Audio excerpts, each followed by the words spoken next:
The steel gates of Riverside Correctional Facility clanged shut behind Ethan Cole with the finality of a coffin lid.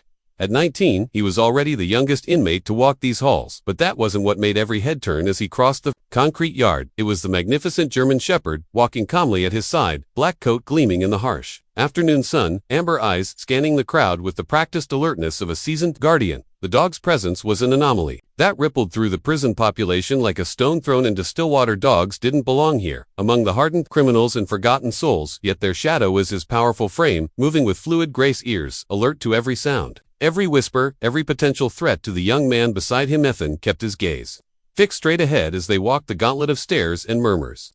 His slight frame and youthful face made him appear vulnerable, but there was something in his posture, a quiet confidence, a stillness that spoke of hidden depths. His dark hair fell across his forehead, partially obscuring eyes that held secrets far beyond his ears. Fresh meat, someone called from the cluster of inmates near the wait area. Laughter followed harsh and predatory shadows. Ears twitched, but he maintained his steady pace, never breaking formation with Ethan. The bond between them was visible in every synchronized step, every shared glance. They moved as one entity, to parts of a whole that had been forged through circumstances none of these men could imagine. From across the yard, Kane Murdoch watched with growing interest.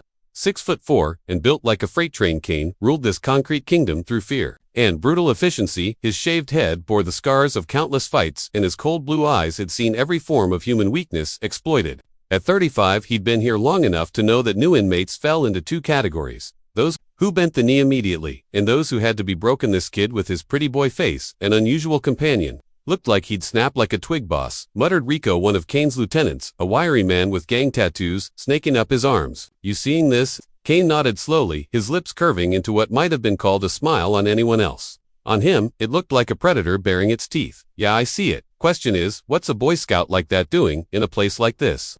And what's with the mutt? Added Tommy, Kane's other enforcer, a thick-set man with knuckles that had been broken and reset so many times they looked like malformed clubs.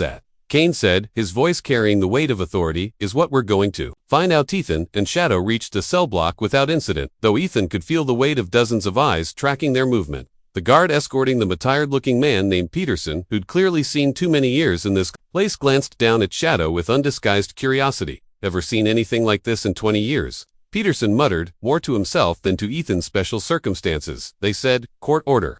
Still don't make much sense to me. Ethan didn't respond. There was nothing to say that wouldn't complicate an already impossible situation. The truth was buried in classified files and sealed records hidden beneath layers of bureaucracy that most people would never think to look beneath. Their cell was on the second tier, overlooking the common area where inmates gathered during free time. It was sparse to bunks, a small desk, a toilet and sink combination that had seen better decades. Someone had attempted to scrub away graffiti from the walls, leaving ghost images of words and symbols that spoke of desperation and rage. Shadow immediately began what appeared to be a casual inspection of the space, but Ethan knew better. The dog was cataloging every scent, every potential hiding place, every entrance and exit. His training ran deeper than most people could fathom, instincts honed through years of discipline and purpose. Lights out in 4 hours, Peterson said, locking the cell door behind them. Chows at 6-yard time at 8. Keep that dog on a leash and out of trouble or special circumstances. Won't mean mooches. Peterson's footsteps echoed away. Ethan finally allowed himself to breathe. He sat on the lower bunk, and Shadow immediately positioned himself at the cell entrance, alert and watchful. This was their routine, perfected over months of preparation for this moment. We made it, boy. Ethan whispered, his hand finding the soft fur behind Shadow's ears. Phase 1 complete. Shadow's tail moved once, barely a wag, more of an acknowledgement. Both of them understood that making it inside was only the beginning. The real test was surviving long enough to complete their mission. Down in the common area, inmates were already gathering their conversations, a low rumble of speculation and threat assessment. Word traveled fast in prison, and by now, everyone knew about the new arrivals. Bets were being placed on how long the kid would last, whether the dog would be confiscated, and most importantly, which of Kane's crew would get first crack at establishing the pecking order. Kane himself sat at his usual table, holding court like the king of a concrete realm. His presence commanded respect and fear, in equal measure earned through years of calculated violence and strategic alliances. He'd built his empire on understanding weakness and exploiting it without mercy. But as he watched the cell block where the new inmate had disappeared, something nagged at him.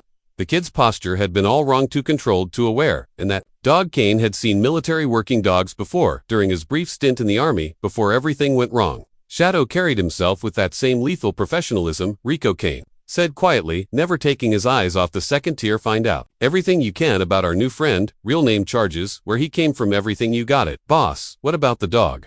Kane's smile returned colder. This time the dog stays out of it for now, but that kid, he's got something worth taking. I can smell it on him. As the evening wore on, and the prison settled into its nighttime rhythm, Ethan lay on his bunk, staring at the ceiling.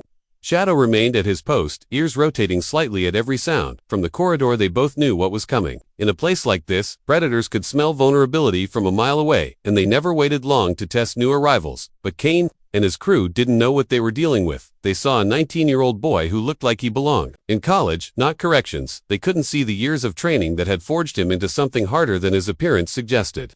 They didn't understand that Shadow wasn't just a pet or even a guard dog. He was a weapon trained to protect and serve with lethal efficiency. Most importantly, they didn't know why Ethan was really here. The mission parameters were simple: infiltrate, gather intelligence, and extract. A target that conventional law enforcement couldn't touch. The Riverside Correctional Facility housed more than just petty criminals and violent offenders.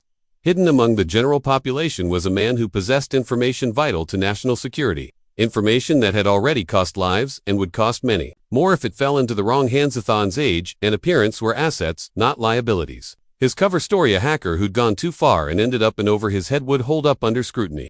His specialized training in martial arts and tactical operations was invisible to casual observation, and Shadow's presence sanctioned through a carefully crafted legal precedent. Involving service animals gave them capabilities that no other infiltration team could match. But all of that preparation would mean nothing if they didn't survive the first few days. Prison had its own ecosystem, its own rules, and newcomers who didn't find their place quickly often didn't find it at a loss. The hours passed, and the cell block grew quiet. Ethan allowed himself to drift toward sleep, secure in the knowledge that Shadow would wake him at the first sign of trouble. They'd been through worse together, though most of their previous missions had been in war zones where the enemies wore uniforms and followed some semblance of rules. Here in this concrete jungle, the only rule was survival. And Kane Murdoch was about to learn that sometimes the most dangerous predators come in the most unexpected packages. The storm was indeed coming, just as the whispers in the yard had predicted, but when it broke, it wouldn't be the young inmate and his dog who would be swept away by its fury. The trouble started on Ethan's third day, just as he'd known it would. Prison hierarchies didn't allow for uncertainty. Every new arrival had to be categorized, placed, and either absorbed or eliminated. Kane had been watching, waiting for the right moment to make his move, and he'd chosen the yard. During afternoon recreation, the sun beat down mercilessly on the concrete, creating shimmering heat waves that distorted the razor wire fence. Ethan walked the perimeter with Shadow at his side, both of them maintaining the careful routine they'd established. To observers it looked like casual exercise. In reality, it was reconnaissance, memorizing guard positions, noting blind spots, cataloging the various faction territories that divided the yard into invisible kingdoms. They were halfway through their second lap when Kane and his crew materialized in their path like a landslide made. Flesh Rico flanked left, Tommy right, while two other men and Brooks covered the rear. It was a textbook pincer movement designed to eliminate any chance of escape. Well, Kane said, his voice carrying the lazy confidence of absolute authority. Look what we got here, boys. Our resident Boy Scout and his four-legged friend Ethan stopped walking, but didn't step back. Shadow moved slightly forward, positioning himself between Ethan and Kane with the fluid precision of long practice. The dog's posture remained relaxed, but Ethan could feel the coiled tension in his muscles, the subtle shift that meant Shadow had identified a threat and was calculating responses. Nice mutt, Kane continued, his pale eyes never leaving Ethan's face. Real pretty bet. He's got some fancy training, don't you, boy? The words carried multiple layers of insult and threat. In prison culture, being called boy was a challenge to masculinity and independence. The emphasis on Shadow's appearance was another probe, testing whether Ethan would react defensively to protect his companion. Other inmates had begun to gather, drawn by the magnetic pull of potential violence. Word spread quickly through the yard's invisible communication network, and within minutes, a loose circle had formed around the confrontation. Guards noticed the gathering but maintained their distances. Long as no weapons appeared and no one got killed, they preferred to let the inmates sort out their own social arrangements. Ethan's response was measured, his voice calm and level. His name is Shadow. Kane blinked, apparently not expecting such a straightforward answer. He'd been anticipating fear, defiance, or submission, any of the usual reactions that would give him an opening to escalate.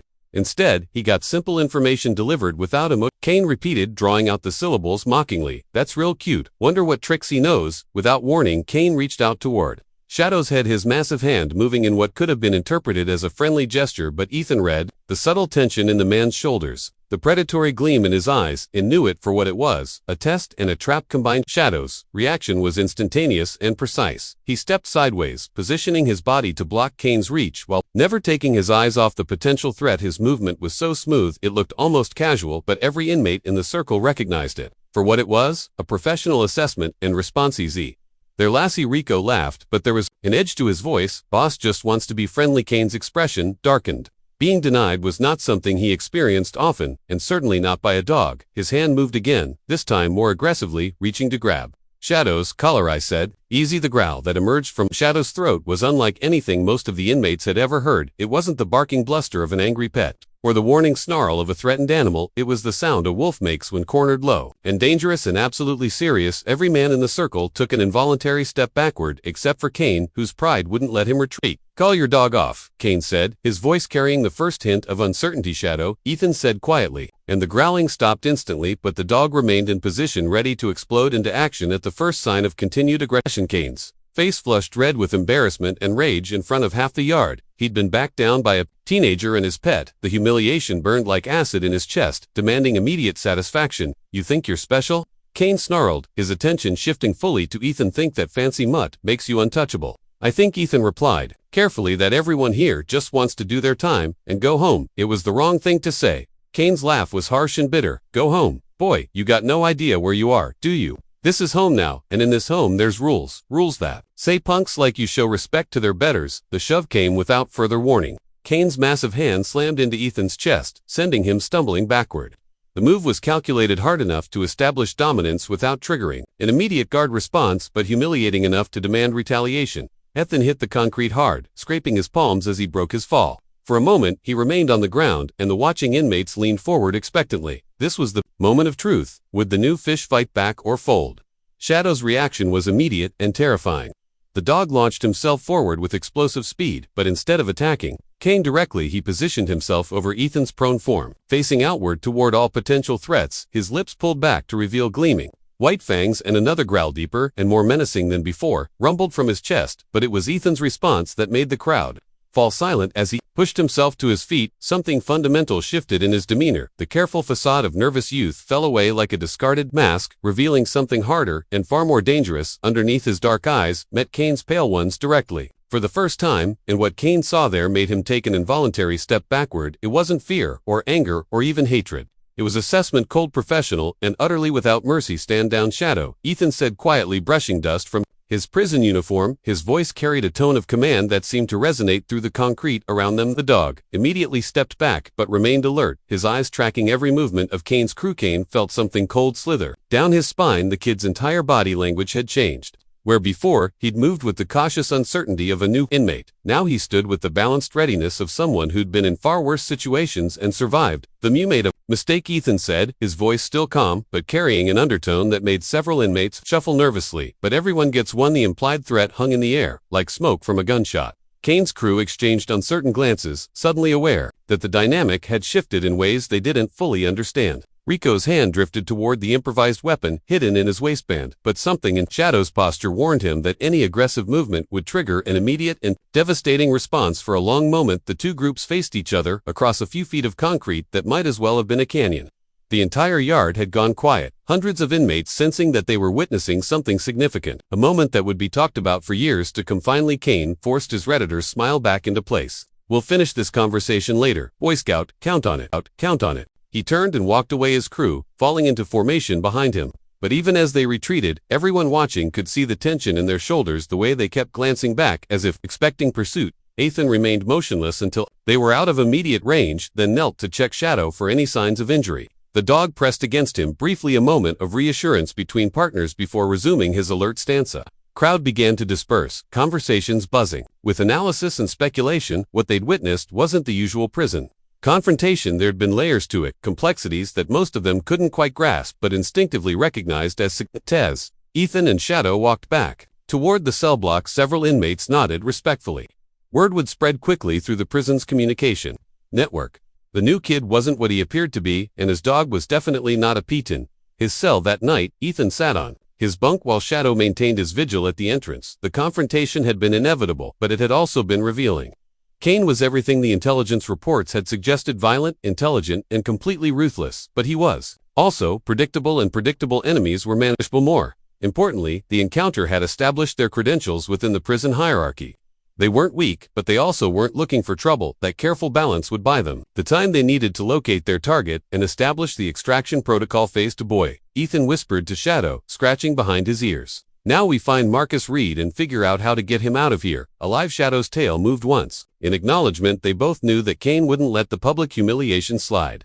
The real test was still coming, and when it arrived, it would be with the fury of a man whose authority had been challenged in front of his subjects. But Ethan had faced worse odds before, in places where the stakes were higher than prison dominance, and he had Shadow, a partner whose loyalty was absolute, and whose capabilities were far beyond what anyone in this concrete jungle could imagine. The storm Kane had been preparing was indeed about to break, but when it did, he might discover that he'd badly miscalculated his opponent's strength. The rumors started spreading before breakfast the next morning in the strange ecosystem of prison communication. Word traveled faster than wildfire, carried by whispered conversations and significant looks. By the time Ethan and Shadow entered the cafeteria, half the population had already heard some version of what had happened in the yard. The stories varied wildly in their details but remained consistent in their core message. The quiet kid with the dog wasn't as helpless as he looked. Some claimed he was a martial arts expert who'd been dishonorably discharged from special forces. Others insisted Shadow was actually a military attack dog with a classified background. The most creative version suggested that Ethan was an undercover cop whose cover had been blown, landing him in protective custody disguised as general population. None of them were entirely wrong. Ethan navigated the serving line with practiced awareness, noting the way conversations stopped when he passed and resumed in hushed tones behind him. Shadow walked at his side, seemingly relaxed but actually cataloging every face, every gesture, every potential threat in the crowded room. The tension was palpable as they found an empty table near the corner, a position that offered good sightlines and limited approaches. Other inmates gave them a wide berth. Curiosity warring with caution in their expansion's crew occupied their usual territory at the center of the room, holding court like generals planning a campaign. Rico kept glancing toward Ethan's table, his expression a mixture of anger and uncertainty. Tommy cracked his knuckles repeatedly, a nervous habit that had become more pronounced since the yard incident. But it was Kane himself who commanded the most attention, his pale eyes never leaving Ethan as he methodically ate his breakfast. Heard, "You made quite an impression yesterday," a voice said. Ethan looked up to see a lean man with graying hair and intelligent eyes sliding into the seat across from him. The newcomer moved with the careful precision of someone who'd learned to read dangerous situations and navigate them safely. "Name's Walter Chen," the man continued, extending a hand that bore the calluses of someone who'd worked with tools for decades. "Been watching you since you arrived." Ethan shook the offered hand, noting the firm grip and steady gaze. "Ethan Coli, no question is what's your story, really? Because that performance yesterday wasn't some kid getting lucky." Walter's directness was refreshing after 3 days of careful verbal dancing. Ethan had identified him as potentially useful. Chun had been observing the power dynamics without participating in them, suggesting intelligence and self-control. His reputation among the inmates was that of a neutral party, someone who could be trusted to keep his word and his mouth shut. "My story is that I'm here to serve my time and get out," Ethan replied carefully. Walter smiled, but it didn't reach his eyes. "Fair enough, privacy's important in here, but word of advice: Kane doesn't let challenges slide. What happened yesterday wounded his pride, and pride's the only currency he really values. I didn't challenge him. He came to me. Docent matter in his mind who made him look weak in front of his men. That's a debt that has to be paid." Shadow's ears twitched slightly, and Ethan followed his gaze to see Kane's Lieutenant Rico approaching their table. The wiry man walked with the swagger of someone backed by superior firepower, but there was tension in his shoulders that suggested he wasn't as confident as he appeared. "Wants to see you," Rico announced, stopping just far enough away to avoid triggering Shadow's protective instincts. "Tell your boss I'm busy," Ethan replied without looking up from his breakfast. Rico's face flushed red. "You don't tell Kane Murdoch. You're busy, fish. You come when you're called." Walter made a subtle gesture, a slight shake of his head that warned against escalation. But Ethan had already calculated the angles. This was another test, another probe of his willingness to be intimidated. How he responded would determine whether Kane viewed him as a future victim or a genuine threat. "Finish my breakfast first," Ethan said calmly, "then I'll think about it." The casual dismissal hit Rico like a physical blow. In the complex hierarchy of prison politics, respect was measured in immediate compliance with authority. Ethan's refusal to jump when summoned was a direct challenge to Kane's power structure. "You got some balls," Rico snarled, his hand moving instinctively toward his waistband. "But balls don't stop steel." Shadow's posture shifted, almost imperceptibly, but every inmate walking in By now, most of the cafeteria was watching recognized the change. The dog's muscles coiled like springs under his dark fur, and his amber eyes fixed on Rico with laser-focused "Your choice," Ethan said, taking another bite of his eggs. "But think carefully before you make a move you can't take back for a moment." Rico wavered on the edge of violence. His reputation with Kane's crew was built on swift, brutal enforcement of the boss's will, but something in the way Ethan sat, completely relaxed, yet somehow ready for anything, gave him pause. Walter cleared his throat softly. "Gentlemen, we're in full view of the guards, might want to consider whether this conversation is worth the hold. The first swing came with all of Kane's considerable strength behind it, a blow designed to shatter ribs and internal organs, but Ethan was no longer where the pipe expected him to be. He'd flowed sideways with liquid grace, the weapon whistling past his chest by mere inches. His counterattack was instantaneous and devastating. While Kane was still committed to his swing, Ethan's palm strike caught him just below the sternum, driving upward with precise force. The technique was called lifting the sky in classical kung fu, and it had the effect of disrupting Kane's breathing while sending shockwaves through his nervous system. Kane staggered backward, his eyes wide with surprise and the first flicker of genuine concern. The kid moved like nothing he'd ever encountered, not with the wild desperation of a cornered amateur, but with the fluid precision of someone who'd spent years mastering the art of violence. Martinez tried to capitalize on what he perceived as an opening, swinging his battery-loaded sock in a wide arc toward Ethan's head, but Ethan ducked under the attack while simultaneously driving his elbow into Martinez's kidney. The bigger man dropped like a stone, his improvised weapon forgotten as he clutched his side. In agony, Brooks and Valdez attacked together, hoping to overwhelm their opponent through sheer numbers. It was a reasonable strategy against most adversaries, but Ethan had been trained to handle multiple attackers in environments far more chaotic than a prison laundry. He caught Brooks's incoming fist in a classic trapping technique, using the man's momentum to spin him around while delivering a precise strike to a nerve cluster in his neck. Brooks went limp instantly, his nervous system temporarily short-circuited by the surgical application of pressure to exactly the right spot. Valdez's attack was more cautious, but caution wouldn't save him. Ethan's legs swept out in another devastating arc, this time catching the man behind the knee and sending him crashing into a bank of industrial dryers with bone-rattling force. In less than 30 seconds, 3 of Kane's men were down and staying down. The only sounds in the laundry were the mechanical hum of machinery. Shadows continued assault on the security barrier and Kane's labored breathing as he tried to process what he'd just witnessed. "Impossible," Kane muttered, hefting the pipe with hands that weren't quite steady anymore.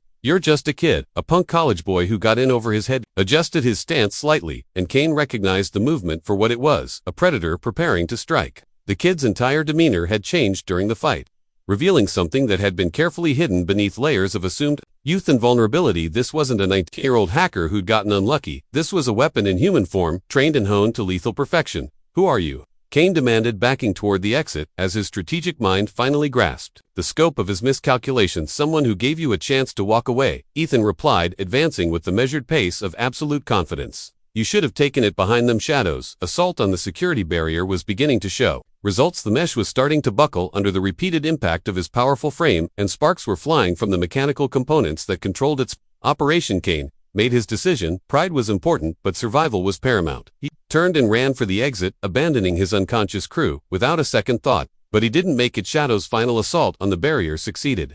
Just as Kane reached the doorway, the mesh gate collapsed with the screech of twisted metal, and 90 pounds of perfectly trained German Shepherd exploded into the corridor. Kane had time for one terrified glance over his shoulder before Shadow tackled him with the force of a linebacker. They went down together in a tangle of limbs and fangs, Kane's screams echoing through the facility as he realized that his predator had just become Prafin's voice, cut through the chaos like a blade. Shadow, hold the dog, instantly froze, his jaws locked around Kane's wrist, but applying no additional pressure. It was a display of control that would have impressed military trainers.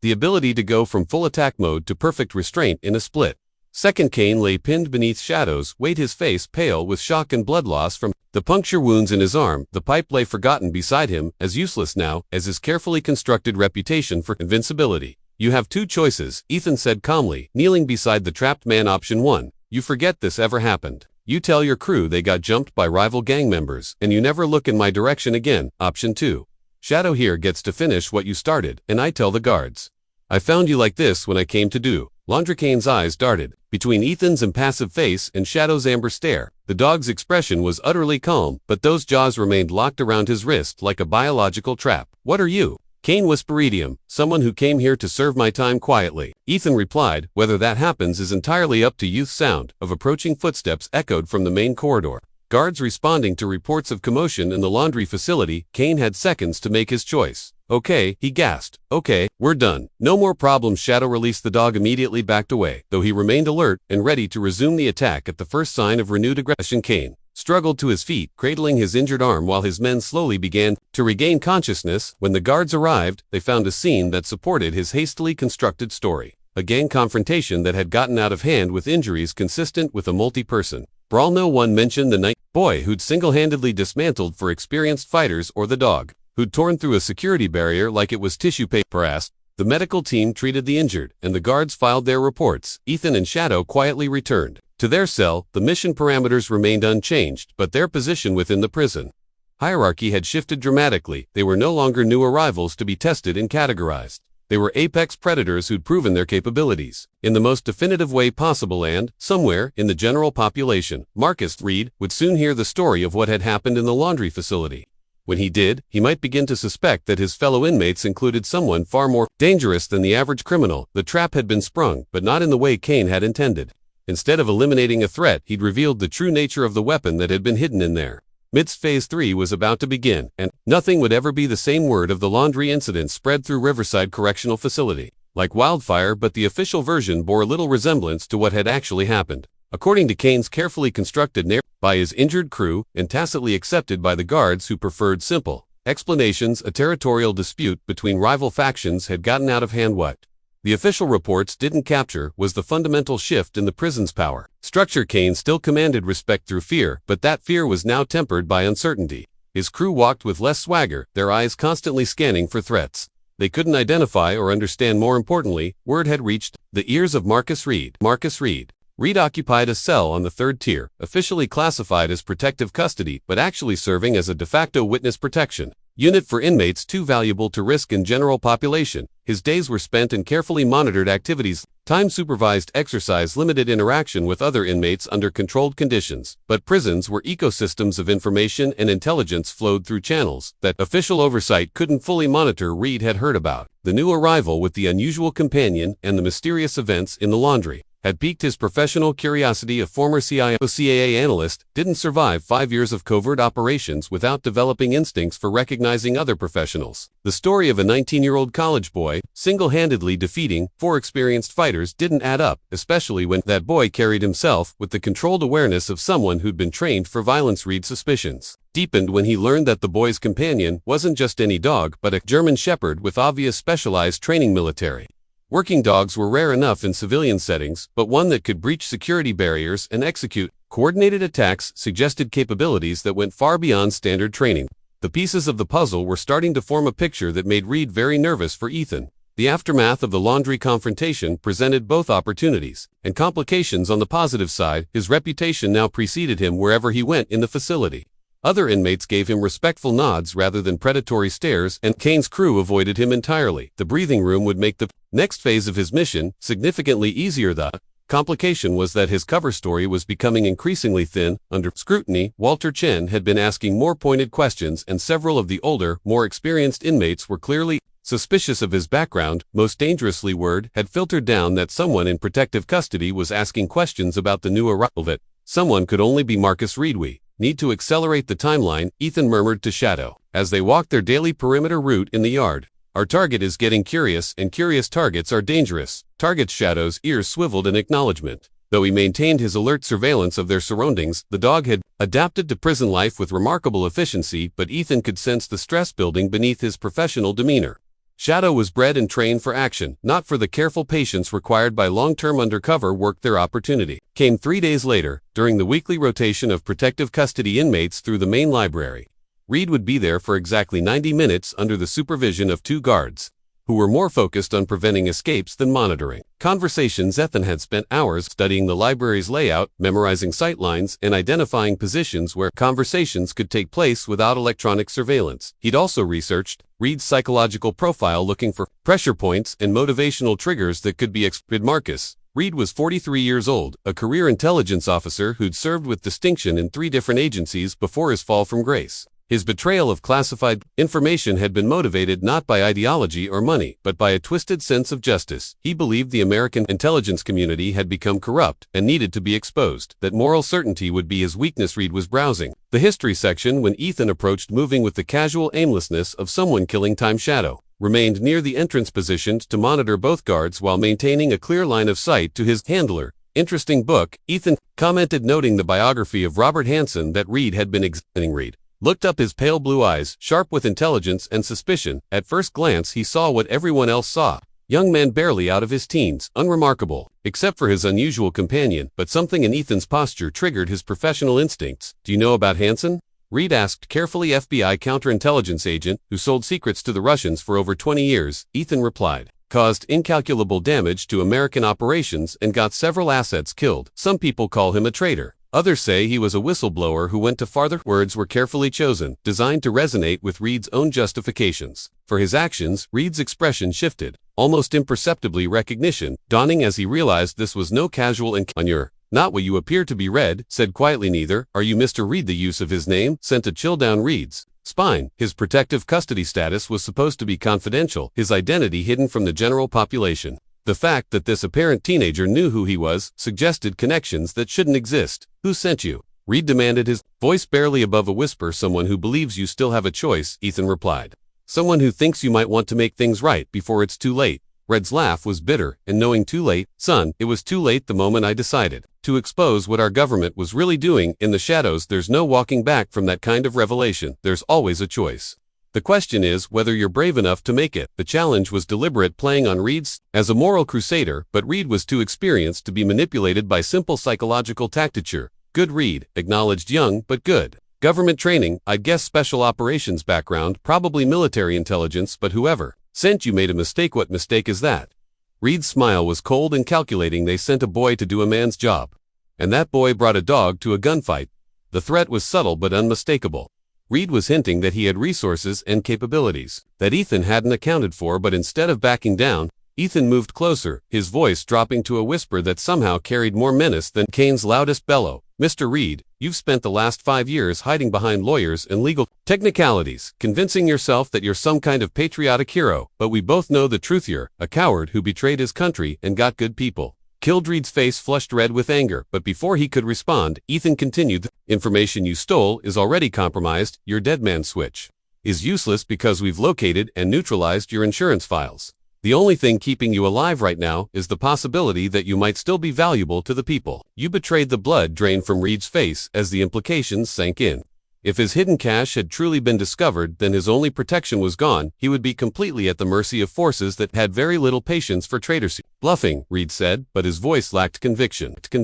Ethan reached into his pocket and produced a small photograph, a surveillance image of a storage unit in Baltimore, its door standing open to reveal empty shelves, where Reed's insurance files had once been hidden. Removed 3 days ago, Ethan said, quietly, along with backups in Denver and Seattle. You were thorough, Mr. Reed, but not thorough enough. Reed stared at the photograph, his hands trembling slightly as the full scope of his exposure became clear. Without his insurance files, he was completely vulnerable. Worse, he was now a liability that multiple governments would want eliminated. What do you want? Reed asked, his earlier defiance crumbling into desperate calculation. Full cooperation.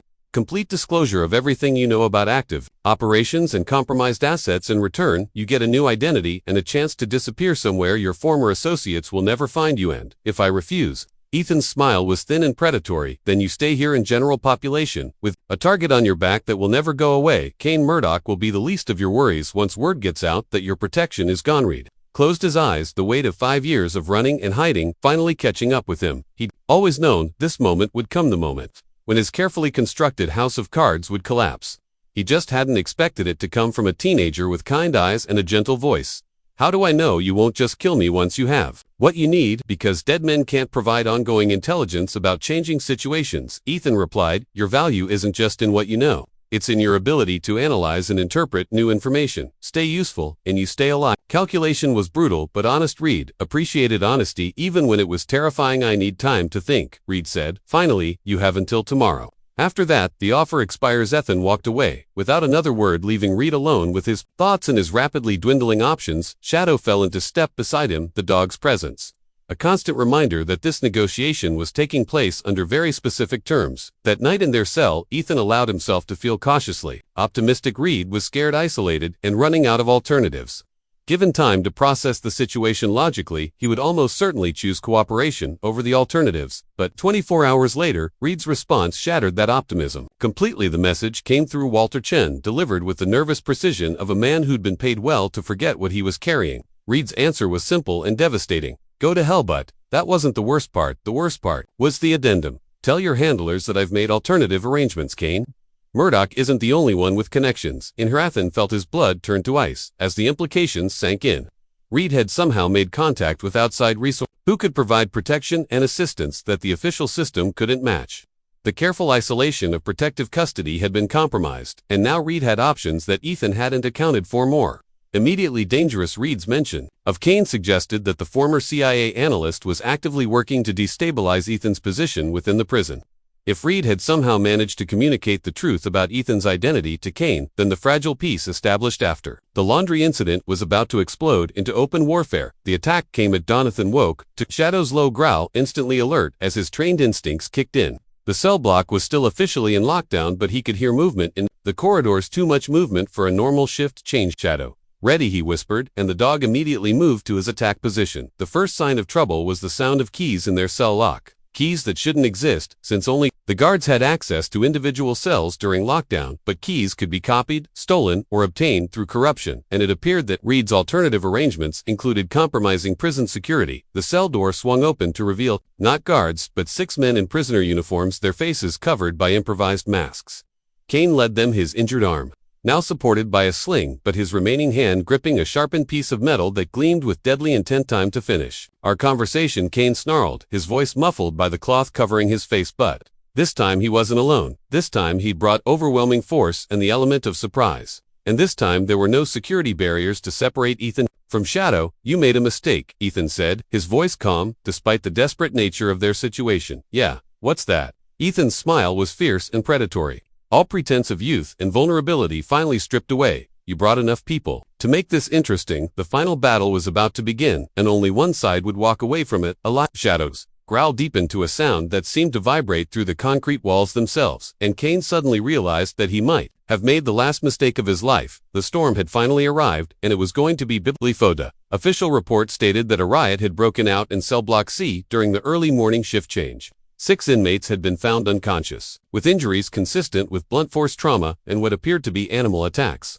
Security footage from the corridor had mysteriously malfunctioned during the incident, leaving investigators to piece together events from conflicting witness testimony. Kane Murdoch was found in a medical coma, from which he would never fully recover. The other attacker survived, but with injuries that would serve as permanent reminders of what happened when predators chose the wrong prey. Marcus Reed was discovered in his protective custody cell 3 days later, dead from an apparent heart attack. The autopsy revealed no signs of foul play, though investigators noted the presence of a small puncture wound on his neck that was consistent with a syringe injection. No trace of foreign substances was found in his system. Ethan Cole and his companion Shadow disappeared from Riverside Correctional Facility on the same morning as the riot, officially transferred to a federal facility for their own protection. No records of their arrival at any federal institution could be located, leading some to speculate that they had been placed in witness protection. Those who knew better understood that some operations required soldiers who could blend into any environment, survive any threat, and complete any mission, regardless of the personal cost. And sometimes those soldiers came with 4 legs and unwavering loyalty. In a small town in Montana,